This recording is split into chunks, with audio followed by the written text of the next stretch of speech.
سلام رفقا، امروز اومدیم با یک ویدیو در رابطه با معرفی 10 تا از بهترین فیلم هایی که قبل از مرگ باید دید. فیلم اول فیلمی نیست جز فارست گامپ. فیلم فارست گامپ فیلمی آمریکایی در ژانر کمدی درام به کارگردانی رابرت زمیکس محصول سال 1994. فیلم فارست گامپ داستان زندگی پسری با همین اسم رو روایت میکنه که درگیر ناتوانی ذهنیه، ولی علیرغم این ناتوانی ذهنی داستان زندگیش داستانیه که ارزش حداقل یک بار شنیدن و دیدن رو داره. دقیقا همینطور که خودش از قول مادرش میگه زندگی مثل یک جعبه شکلاته، هیچ وقت نمیدونی ازش چی نصیبت میشه. فیلم بعدی 12 مرد خشمگینه، فیلمی درام حقوقی محصول سال 1957 آمریکاه. این فیلم مسیری دشوار اما ممکن رو برای جستجوی حقیقت پیش رومون میگذاره. داستان درباره هیئت منصفه دادگاهی متشکل از 12 نفره که بایستی درباره گناهکار بودن یا بیگناهی جوانی به اتهام قتل پدرش تصمیم گیری کنند. نوجوانی 18 ساله از اهالی آمریکای لاتین متهم به قتل پدرش شده. شواهد نشان میده که او با ضربات متعدد چاقو پدر خود را به قتل رسانده که در ادامه این فیلم ببینیم چه اتفاقی خواهد افتاد که به شدت توصیه میشه. فیلم بعدی فیلم گلادیاتور، فیلمی تاریخی حماسی محصول سال 2000.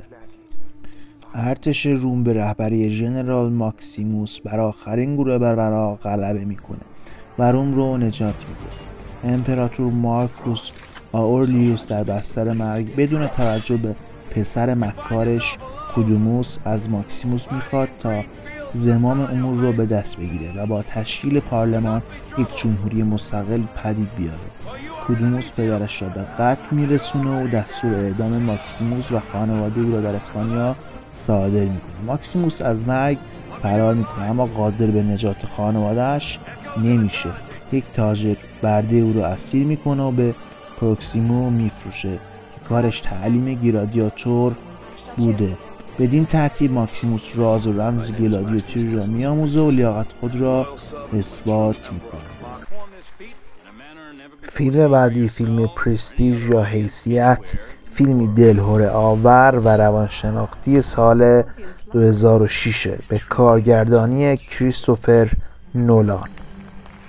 داستان در اواخر قرن 19 در لندن میگذره و داستان دو جادوگر به نامهای رابرت آنژیر و آلفرد بوردون را دنبال میکنه که درگیر رقابتی تلخ میشن که سالها به طول میانجامه.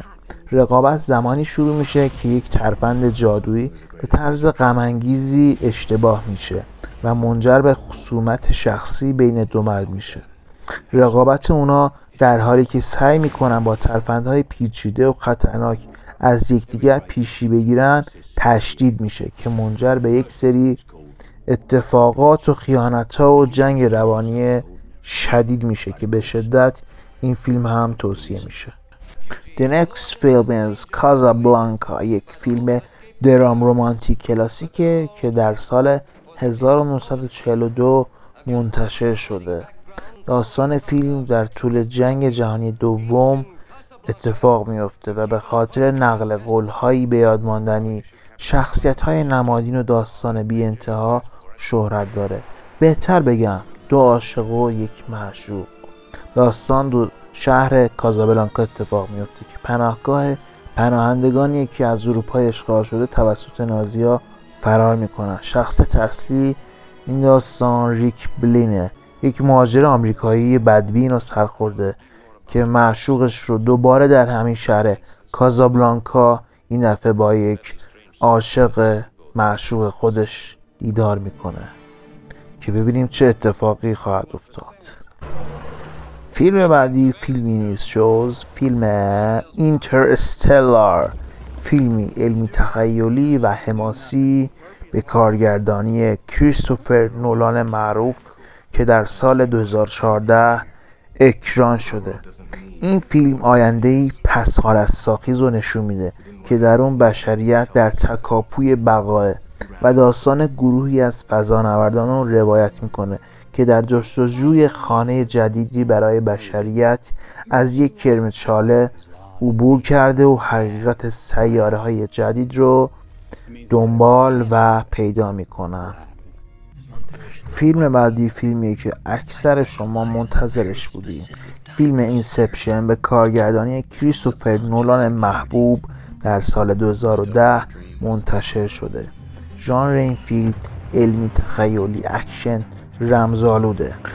داستان این فیلم از این قراره که دام کاب دزد حرفه‌ایه که با نفوذ تو رویاهای مردم اطلاعات رو میدزده.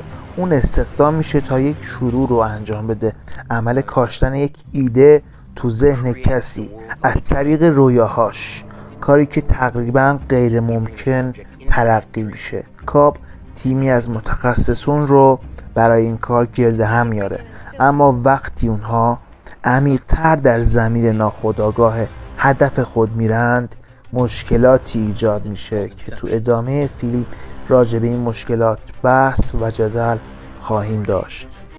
فیلم بعدی جوکر محبوب دلها. وای که چه فیلمی آوردم واسهتون. یه فیلم آمریکایی تو ژانر روانشناختی. داستان جوکر به این شکلی که شخصیت اصلی داستان ما آرتور فلک بیماری روانیه که با مادرش تو محله فقیرنشین گاتام یک شهر از آمریکا زندگی میکنه. او توی شرکت سرگرمی مشغول به کاره و در حین کار با مشکلات بسیاری از جانب مردم و همکارا مواجه میشه. مثلا مردم مسخرش میکنن، میگن تو ضعیفی، همکارا تله واسش میدوزن این شکلی. اما یک روز رو شما حدس بزنید چه اتفاقی واسه این جوکر یا آرتور فلک ما خواهد افتاد. تو غوغا میکنه این فیلم، یعنی ببینید این فیلم رو واقعا دیوونه میشین. خیلی خفنه حاجی. این فیلم واقعا حرف دل ما ایرانی ها رو میزنه. فیلمی که یک فردی از طبقه فقیرنشین شهر میاد و یک آشوبی به پا میکنه که هیچ کس حتی تصور اونو نداره. یک فردی ضعیف تو جامعه که همه مسخرش میکنن میاد و یک اتفاق بزرگ رو رقم میزنه. The next is Fight Club. فیلمی آمریکایی ساخته دیوید فینچر معروف در سال 1999 تو ژانر درام روانشناختی. جک یک کارمنده. اون نمیتونه بخوابه. خستگی کسلی یک نواختی اون چیزی نمیدونه. جک اتو کشیده به سر کارش میره و خودشو با تبلیغات خفه میکنه. اون توی ساختمان 15 طبقه زندگی میکنه و آپارتمانش رو شبیه یک انسان فوق مدرن و متمدن از وسیله‌های امروزی و مارک پر و مملو میکنه. اما باز هم همچنان نمیتونه بخوابه. گویی جک یک تراشه الکترونیکی از پیش تعبیه شده روی خودش داره و اون قطعه الکترونیکی اون رو به دلخواه جامعه مدنی هدایت میکنه. اون انسانی تسلیم شده است. اما تو ادامه این فیلم وای که نگم براتون، یک سری معجزات، یک سری اتفاقات واسه این بشر تو فیلم میفته که آرزو میکنم واسه تک تک رفیقام، تک تک شماهایی که دارین این فیلم رو میبینین بیفته. از این رو به اون رو میشه. اون چه که میخواد میشه. اون چه که میخواد و زندگی میکنه. اون چه که تو ذهنش داره رو، اون چیزی که رو کاغذ مینویسه رو در واقع عملی میکنه. خیلی خفنه این فیلم ها. و اما بهترین فیلم لیست ما فیلمی نیست جز رستگاری در شاوشنگ. بهترین فیلم کل ادوار تاریخ هستش که یک سایت IMDb نیز قرار گرفته. فیلم به زندگی زندانیان و درگیری‌های ناعادلانه نگاه میکنه. ایده اصلی فیلم امید با زور خشونته، با تاکید بر اینکه میتوان بر این خشونت غلبه کرد و زندگی جدیدی آغاز کرد.